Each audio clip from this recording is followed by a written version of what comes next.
The first time Lily asked me to be her boyfriend, there were 10 people in the room watching us, and not one of them knew it was a lie. Only she and I did. My name is Sam. I am 26, and I live alone in a small one-bedroom apartment on the edge of Milwaukee, Wisconsin. The place is simple. Old cabinets in the kitchen, a couch that has seen better days, and a window that looks out over the parking lot. It is not fancy, but when I drop my keys on the counter at the end of the day, I know everything in there is mine. That has always been enough for me. I work as an HVAC technician. That means I spend my days fixing air conditioners, heaters, and hot water systems all over the city. Some days I am in big old houses with creaky floors. Other days I am in tiny apartments where the heater is older than me. I drive my work truck from job to job, crawl into tight spaces, get covered in dust, and feel weirdly proud when something broken starts working again because of my hands. I grew up with my mom in a small town a couple hours away. My dad left when I was young. It was just the two of us for most of my life. I call her every week. She always asks if I have met someone nice yet. I always tell her no and change the subject. I have dated a little, but nothing serious.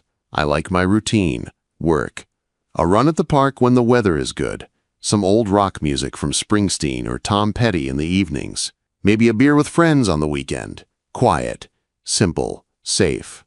That was before the night everything shifted. It was my buddy Mark's birthday. I have known Mark since community college. We are not best friends anymore, but we are still close enough for birthdays and group hangs. He threw a party at his place in the suburbs. Nothing wild, just 10 or 12 of us in his living room. String lights across the ceiling, a cake on the coffee table. Pizza boxes stacked on the counter.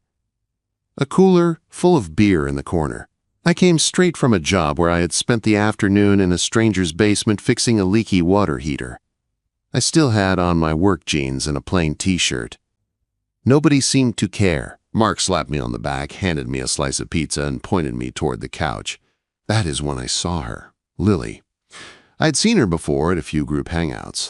She is friends with Mark's girlfriend. She is 30, a freelance interior designer, and she has that calm kind of beauty that does not need any effort. Long brown hair pulled into a loose ponytail, a soft sweater and jeans that fit just right, a face that looks serious until she smiles. Then her whole expression changes. We had never talked much, just quick, polite things. "Hey, how's work? Can you pass the chips?" She always seemed friendly, but guarded, like she was careful about who she let in. That night she was sitting across the room with a drink in her hand, listening while everyone talked. As the night went on and the drinks kicked in, the questions started. "So, Lily, are you seeing anyone yet?" one of the girls asked with a teasing grin. "Come on, you never bring anyone around," another added. "Any dates lately?" Lily laughed, but her shoulders stiffened. She tried to change the subject. They pushed again. It was that thing people do when they think it is harmless fun, not seeing how it corners you. I watched from my spot on the couch, feeling a little bad for her, but staying out of it. I know what it feels like to have people poke at your private life like it is a game. After a while, the room felt too warm and too loud. I stepped out onto the back porch for some air. The night was cool, that kind of sharp fall air that smells like leaves and distant smoke. I leaned on the railing and scrolled through my phone, pretending I was not hiding. The door opened behind me with a small creak. I turned and saw Lily step out. She looked tired but relieved to be away from the noise. "You okay?" I asked. She came to stand beside me at the railing, holding her cup with both hands. "Yeah," she said with a small sigh. "They just will not stop asking about who I am dating." I kinda panicked and said I was seeing someone in the group. It worked for about 5 minutes. I smirked. Smart move. "So who is the lucky mystery guy?" Quote. She hesitated, then turned her head and looked straight at me. There was nervous energy in her eyes, but also something like hope. "Sam," she said, "can you pretend to be my boyfriend for a while?" I blinked. "Right now?" She nodded. "Just tonight. Just in there. We go back in, act like we are together, and they stop turning my love life into a party game. No drama, no strings." I let out a short laugh and raised an eyebrow. Do we have to kiss too? Her eyes widened and she almost choked on her drink. A blush crept into her cheeks. No, she said quickly, then softened. I mean only if you want to sell it. I am just asking for a little backup. You seem normal, reliable.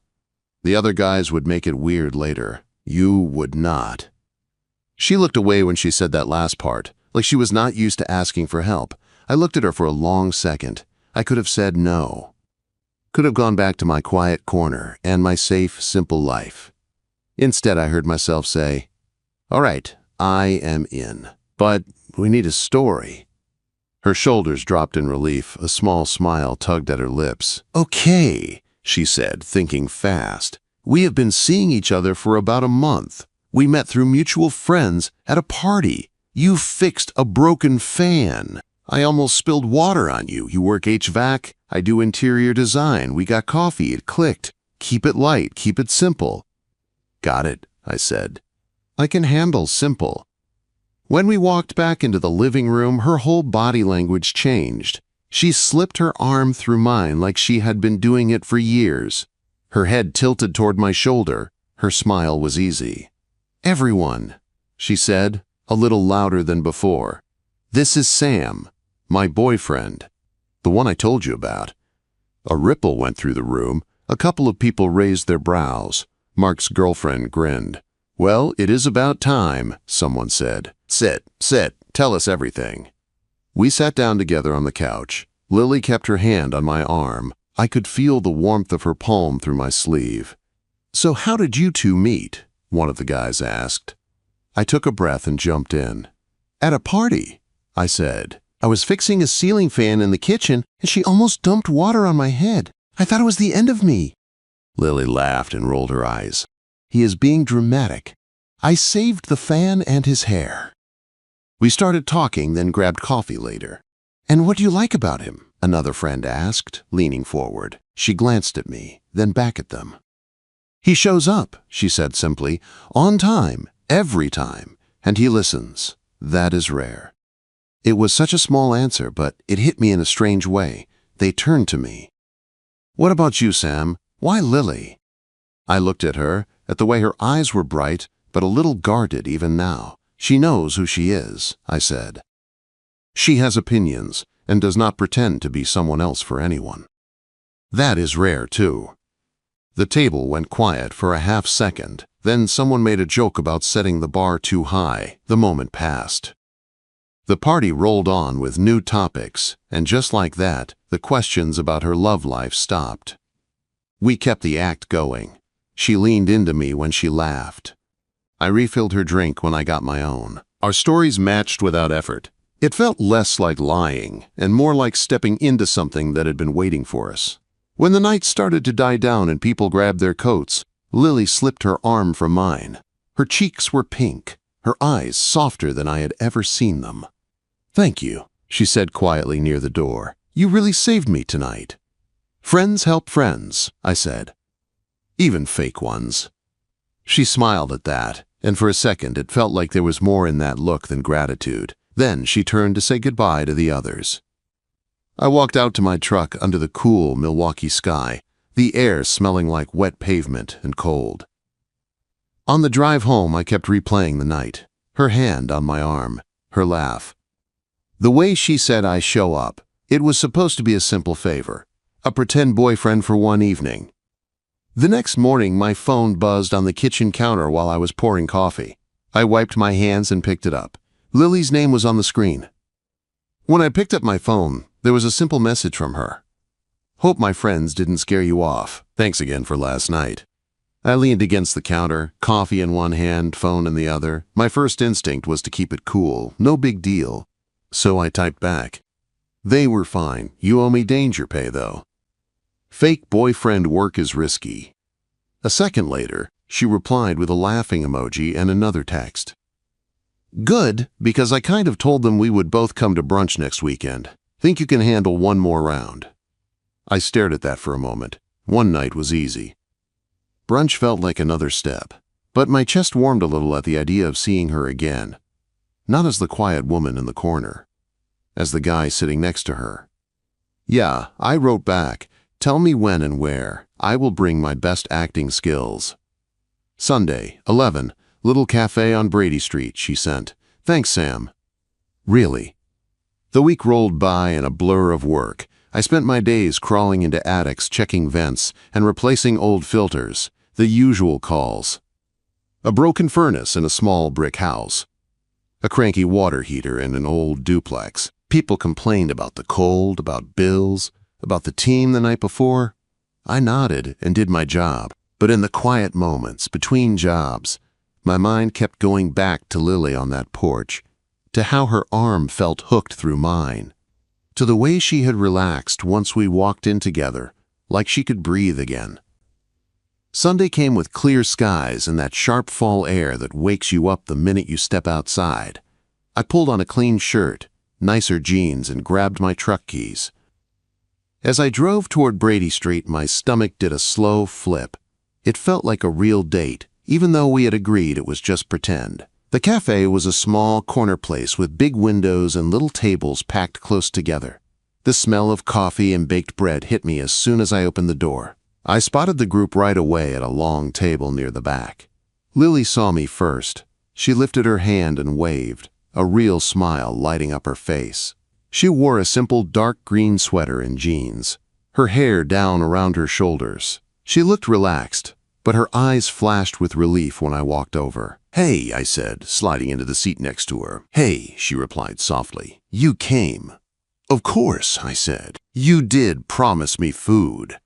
She laughed and the tension eased. Her hand brushed my arm under the table, a light squeeze like a quiet thank you. Her friends jumped right in. "So this is the famous Sam," one of the guys said. "We have heard stories." "Good ones," Lily added quickly. I played along. "I hope she told you I am very good at fixing broken fans and carrying heavy grocery bags." They laughed. The server came by and we ordered eggs, toast, pancakes, coffee, orange juice. The table grew loud and busy. "Tell us how you two met again," one of the women asked, leaning on her elbow. "I want the full version." Lily glanced at me and I picked up the story, adding small details. "She spilled her drink," I said. I saved it like a hero. "You are such a liar," she said, bumping my shoulder with hers. "He almost crashed into the counter. It was not smooth at all." "Look, I am good with tools," I said, "not with grace." The table laughed again. As we talked, it started to feel less like a cover story and more like a memory we actually shared. We finished each other's answers without planning it. She joked about how I always text her that I am on my way 10 minutes early. I teased her about her habit of over-analyzing restaurant menus. At one point, while she was telling a story about a disaster design job with a client who wanted everything painted dark purple, her hand slipped onto my knee under the table.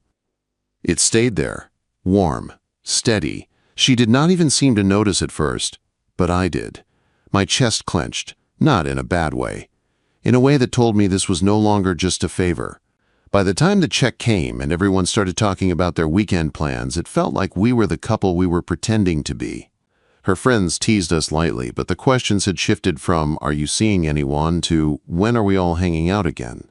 Outside on the sidewalk, the group split off in different directions. Lily and I stood there for a second, the wind lifting her hair. "You were great," she said. "They totally buy it now." "Happy to serve," I said. "Professional fake boyfriend at your service." She looked at me for a long second, searching my face. "Sam," she said quietly, "is this weird for you?" I thought about lying, about saying it was nothing, but being around her made it hard to lie, even to protect myself. "A little," I said, "but not in a bad way." A small smile tugged at her lips. "Same." We said goodbye with a hug, not a quick, awkward one, a slow, warm one. Her head rested for a second against my chest. My arms wrapped around her back. I felt her exhale. When I drove away, I could still smell her shampoo on my shirt. The weeks after that, the fake dating did not stop. It grew. There was a group hike up in the hills the next weekend. She texted me. They invited us. "Can you still be my backup boyfriend?" I replied, "Only if there are snacks." We met at the trailhead, both in worn sneakers and hoodies. The air was crisp. The sky clear. The trees around us starting to shift into shades of gold and red. We walked with the group, talking and laughing, but somehow we kept drifting to the edges where it was just us. She told me about a big design job she had landed with a couple who wanted to turn their boring living room into a reading space. I told her about a client with a furnace older than my mom. We made each other laugh, and the slope of the trail did the rest, slowing us down, forcing us to walk side by side, shoulder to shoulder. At one point, the path narrowed and she slipped her hand into mine. No one was looking. No one asked why. She just did it. My hand closed around hers like that was where it belonged. Later, there was a game night at another friend's apartment. Cards, charades, old songs playing from someone's playlist. We were a team for every game. We won most of them, guessing each other's clues with almost no words. Everyone groaned and called us unbeatable. We make a good team, she said as we sat close on the floor, shoulders touching. Yeah, I said, we do. That night, when we walked to our cars under the yellow streetlights, the air felt heavy and soft. We stopped by her car door, faces close, our breath leaving small clouds in the air. You ever feel like we are not pretending anymore? She asked, her voice quiet. I swallowed, my heart pounding. Yeah, I said, I feel that. Her eyes searched mine for a second, then she leaned in and kissed me. It was not a big dramatic movie kiss. It was slow and careful, her lips soft and warm against mine. I froze for half a heartbeat, then kissed her back. Every fake laugh, every borrowed story, every hand on my arm led to that moment. When we pulled away, we both stood still, breathing a little faster. Good night, Sam, she whispered, her voice a little shaky. Good night, Lily, I said. I watched her get into her car and drive off. My hands were still buzzing when I unlocked my truck. As I pulled out onto the quiet street, one thought cut through the noise in my head. Whatever this started as, it was not a game anymore. After that first kiss, nothing and everything changed at the same time. We did not sit down and have a long talk about it. We did not label anything that night. The next morning, my phone buzzed like it always did, and there was a text from Lily. Morning. Hope your day treats you better than that old furnace you mentioned. I stared at the screen, waiting for something about the kiss, but it did not come. Instead of poking at it, I replied. Morning. Headed to a cranky boiler now. If I do not make it, tell people I died a hero. She sent back a laughing emoji and a picture of her sketchbook, a half-finished drawing of a living room layout. Try not to die. I still need fake boyfriend services. The word fake made my chest tighten a little, but I let it go. For now, the days rolled into a new kind of normal. We still met up with the group, still played the roles everyone expected. Her hand would slide into mine when eyes were on us. I would pull out her chair, brush hair from her face, lean in to whisper a joke. No one questioned it. To them, we were just a couple who had been together for a bit. But when we were alone, the act fell away, and what was left felt more real than anything I had known in a long time. She started coming over more often on her own, not just for group plans. One Tuesday night, she texted, "Bad day, client nightmare. Can I bring takeout and complain on your couch?" I wrote back, "Door is open. I accept payment in egg rolls." She showed up in leggings and an oversized hoodie, hair in a messy bun, carrying a bag that smelled like sesame and garlic. We sat cross-legged on the floor, cartons spread out on the coffee table. She ranted about a client who wanted minimalist but cozy but also bold, all at once. I told her about a landlord who blamed me for a water leak I did not cause. At some point, her rant faded. We ended up leaning back against the couch, shoulders touching. The room was quiet, except for the soft hum of the fridge. "You know," she said softly, "this is my favorite part. Not the pretending. This. Just sitting here." "Yeah," I said. "Mine, too." She turned her head toward me, and I could see all of it in her eyes. The fear, the hope, the pull. I leaned in and kissed her again.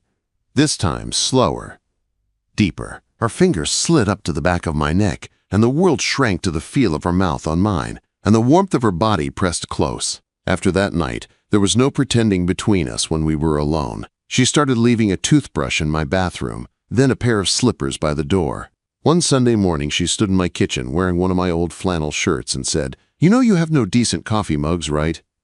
"Hey," I said, "that chipped one has history." She smiled and shook her head. "Then I guess I will just have to fix that." Next week, 2 new mugs showed up in my cabinet. One had a small mountain print, the other had tiny painted houses. We found a rhythm. On early mornings, I would head to work while she still lay in my bed, curled up in the blankets. On some nights when her projects ran late, I would show up at her apartment instead with a pizza box and a 6-pack. We would work side by side at her small dining table, her sketching room layouts while I filled out invoices, our knees brushing under the wood. But as good as it felt, something else started to grow in the back of my mind. Guilt. Mark. He and I were not as close as we used to be, but we had history. Late-night study sessions in college. Road trips with bad playlists and cheap gas station snacks. He had talked about Lena back then like she was his anchor. I had been at their wedding. I had watched it all fall apart from the outside. I knew he and Lily were done.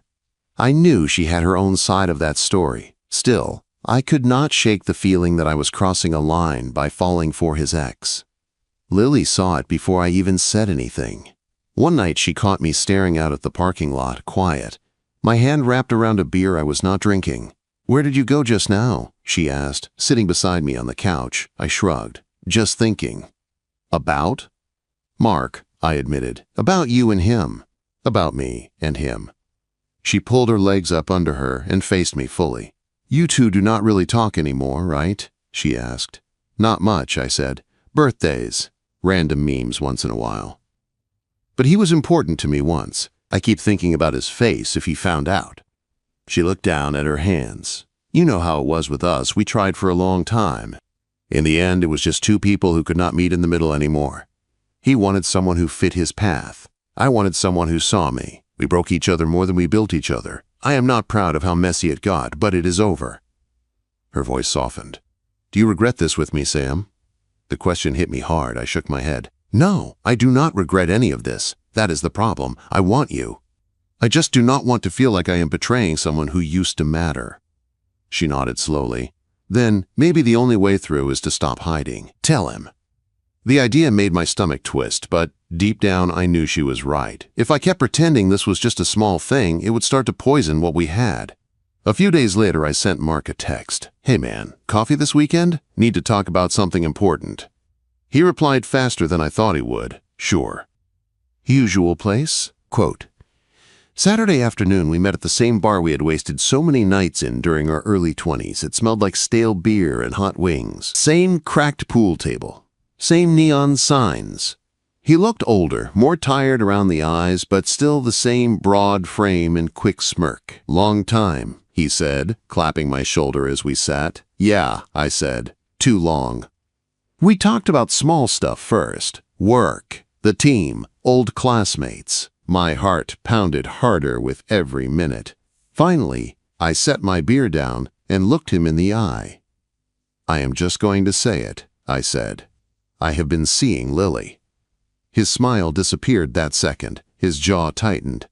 "Lily," he repeated, like he wanted to be sure he heard right. "My ex-wife, Lily." I nodded. We ran into each other by accident. A blind date thing. We did not plan it. It just happened. He let out a dry laugh with no humor in it. "And you thought it was a good idea," he said. "You thought going after my ex was fair game." "It was not like that," I said. "It started as a favor. She needed someone to pretend to be her boyfriend, and then it just grew. We clicked. I did not come here to rub it in. I came because I respect you enough to tell you to your face." He leaned forward, eyes hard. "You respect me," he said. "That is funny. You had years, man. Any girl in the world, and you picked the one I used to wake up next to. You know what it was like when we fell apart? You saw me at my worst. You saw me drunk and angry and broken, and now you want me to smile and wish you luck?" His voice rose. A couple of people at nearby tables glanced our way. "I am not asking you to be happy about it," I said quietly. "I am just telling you the truth. I care about her. She cares about me." He stared at me for a long time. The noise of the bar faded around us. "You are not the guy the first thought you were," he said finally. "If you were, you would have stayed away." He stood, threw some cash on the table, and walked out without looking back. I sat there with my hands wrapped around my beer and a knot in my throat. I had known it could go like that. It still hurt. On the drive home, my phone buzzed. Lily. "Well?" "Not good," I typed. "Can I come over?" "Always," she replied.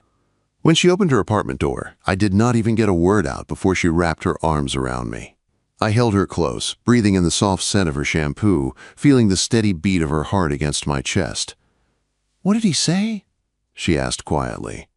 "That I am not the guy he thought I was," I said. "That if I respected him, I would have stayed away from you."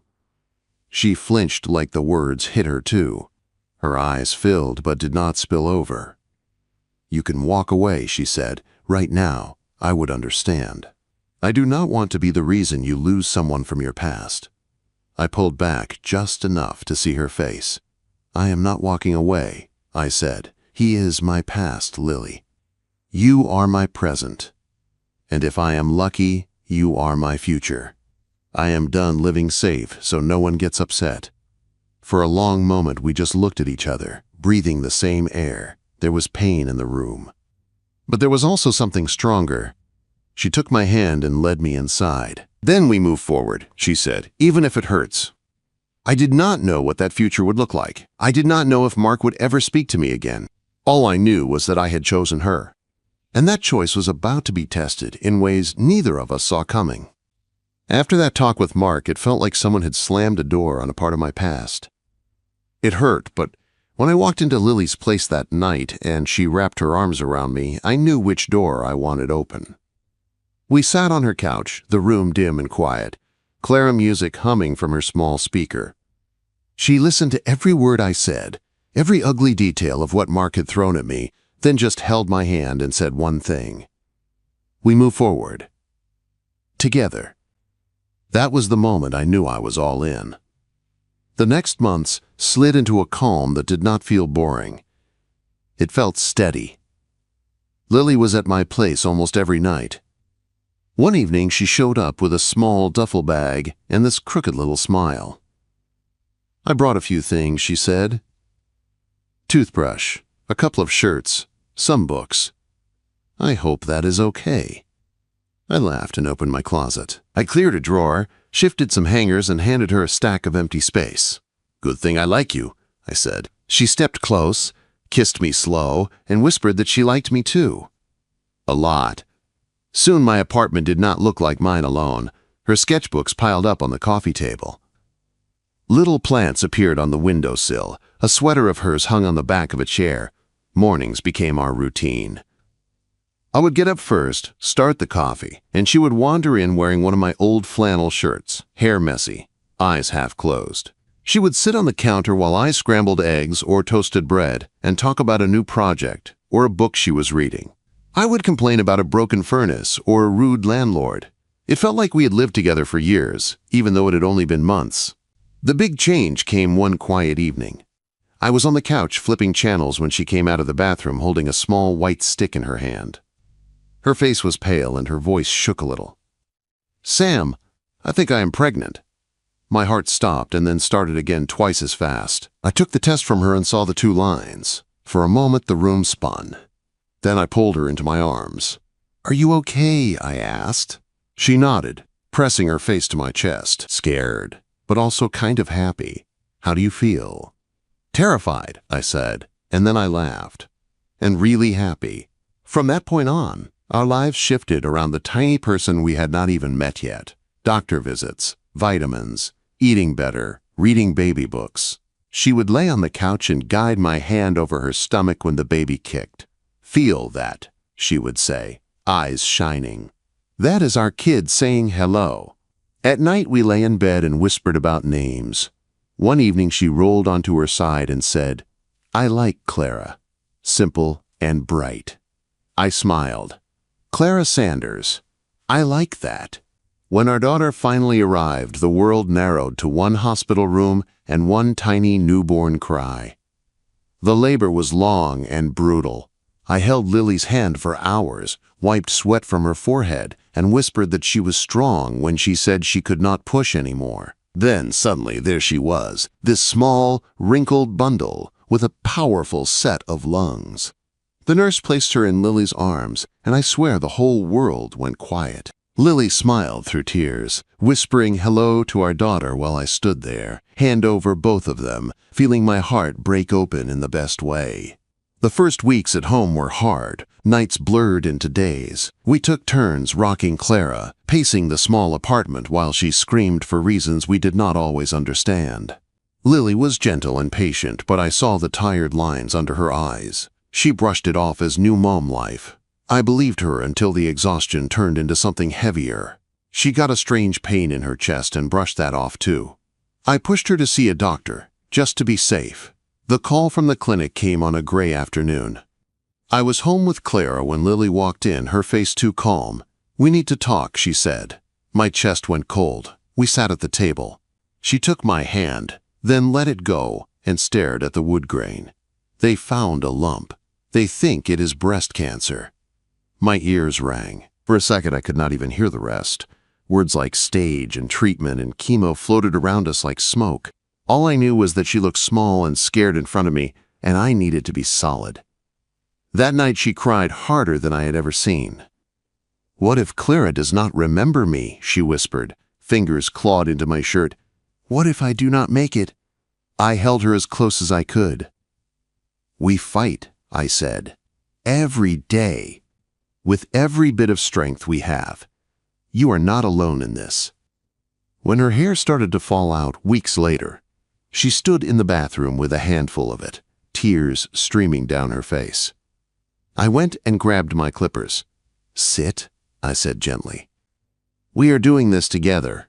I shaved her head while she watched in the mirror.